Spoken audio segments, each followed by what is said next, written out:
Greetings, Helldivers, and welcome to a very special edition of the Liberty.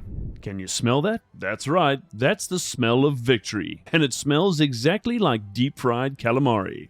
Delicious. On today's schedule, the Illuminate are no more, and so we turn our attention to defeating the bots and the bugs. Mysteries surrounding Tien and Kwan. Why have Helldivers been disappearing? And we showcase one courageous soldier who strikes with incredible force in today's Moment of Valor. But as always, let's first kick off with a Galactic War Recap.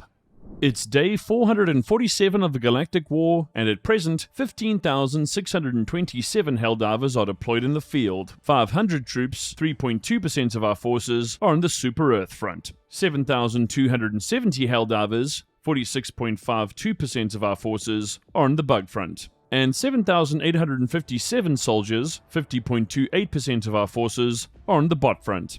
An end to head games. Illuminate Era is over in a blinding flash. The Meridian Singularity has ceased its march. The stars themselves hold their breath. And the Illuminate, the most insidious threat to democracy ever known, have vanished without a trace. It is done. Despite the valiant sacrifices made by the Helldivers and the brave citizens of Pylon 5, the repulsive gravity field generator did not meet all projected metrics. But numbers do not win wars, people do. With commendable courage, SCAF scientists authorized a premature activation of the RGFG, and in doing so, achieved the unthinkable. The wormhole has stopped. Reports from the Center of Science confirm the anomaly's energy signature has dwindled to inert levels. Simultaneously, all recorded Illuminate activity has ceased. No warp signatures, no strikes, no contact. A total silence, as though the enemy blinked out of existence. Super Earth's enemies, and indeed the galaxy, have learned a hard truth. Freedom is not granted, it is taken by force. Yet this unprecedented triumph was not without cost. The RGFG's activation triggered what official sources are calling a catastrophic implosion. The entire research complex was lost in a moment of radiant collapse. All personnel stationed at the site have been declared posthumously as heroes of the Federation. A permanent monument is already underway, to be erected in the crater's heart. A crater now sanctified by the courage of its creators. Still, the Ministry of Defense urges caution. While the Illuminate appear eradicated, a total absence of signal may suggest desperate concealment, not destruction. Search and scanning operations remain active. Until the last of their crystalline constructs is shattered, the Helldivers' work continues. And it must. For though one serpent is slain, others strike at the breach. In their final hour, the Illuminate crippled defenses across multiple battlefronts. The automatons and terminids, ever the scavengers of opportunity, now swarm to capitalize. The Helldivers are hereby deployed to reinforce 5 critical planets: Mastia, Clarel, Achenar Secundus, Fenrir 3, and Turing.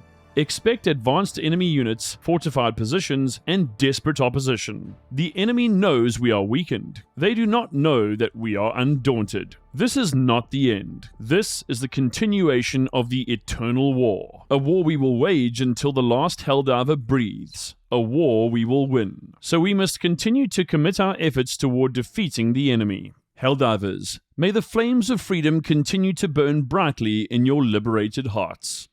Lost in transmission. The mystery of Tien Kwan. No signal, no survivors, no explanation. During the closing days of Operation Omens Undone, as Helldivers across the galaxy mobilized to repel the Illuminate threat, an unsettling anomaly emerged. This time not in the stars, but within our very own ranks. Tien Kwan, a strategically important frozen boneyard in one of 6 planets in the Theseus sector, came under Illuminate assault. Orders were clear. Deploy Helldivers, hold the line, defend Super Earth's interest. But something went horribly wrong. Pelicans dispatched to Tien Kwan vanished without a trace. No telemetry, no transponders, no distress beacons. Even the Helldivers' own black box failsafes, long considered uncrackable, transmitted only garbled fragments before going silent. All subsequent attempts to dive to Tien Kwan ended the same way. Nothing came back. Super Earth's Ministry of Science has since declared the entire planet a blind zone, a region where no signal can penetrate and no eyes can see. Theories abound, and here are 3 that our scientists are currently entertaining.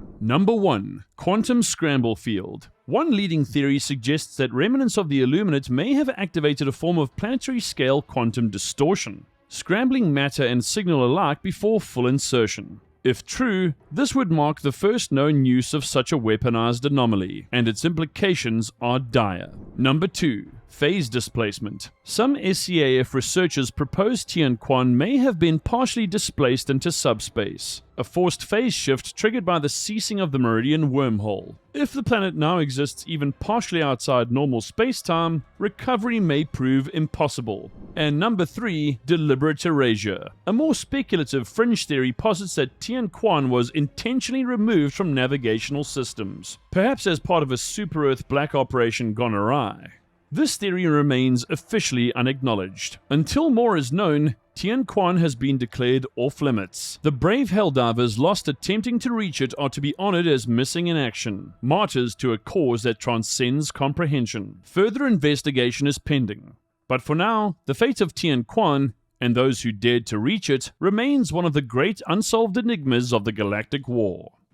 And now for today's Moments of Valor. Spectre strikes. 1 baton, 1 overseer, 1 legend. You bring advanced alien technology. We bring you a Helldiver with a big stick. In the thick of the Illuminate's final assault, one Helldiver proved that courage, creativity, and a well-swung stun baton are sometimes all you need to bring managed democracy to the cosmos. Footage recently surfaced from Helldiver Spectre, showing them single-handedly charging through enemy fire, deflecting Seeker blasts, and, in an act now hailed across barracks and mess halls, meleeing an Overseer to death with nothing but a CQC-30 stun baton. Yes, Helldivers, an Overseer. The highly advanced mind-shattering command-class entity feared across sectors. And Spectre, they walked up and gave it a good old-fashioned super-Earth zap, and it flew through the air, vanquished forevermore. Analysts are still dissecting the footage. Was the Overseer weakened? Did a glitch in the gravity field expose a vulnerability? Or, and this is the most likely conclusion, did Spectre simply believe harder in freedom? Whatever the case, Spectre's actions have already been submitted for commendation. The baton itself, miraculously recovered, will be shipped to the Hall of Valor, likely still humming with residual patriotism. Let this be a reminder to us all. It's not the gear, it's not the odds, it's the Helldiver. And sometimes all you need is a stick and a dream. Spectre, thank you for being part of the SES Super Discord. We salute you for your bravery and unmatched battle prowess.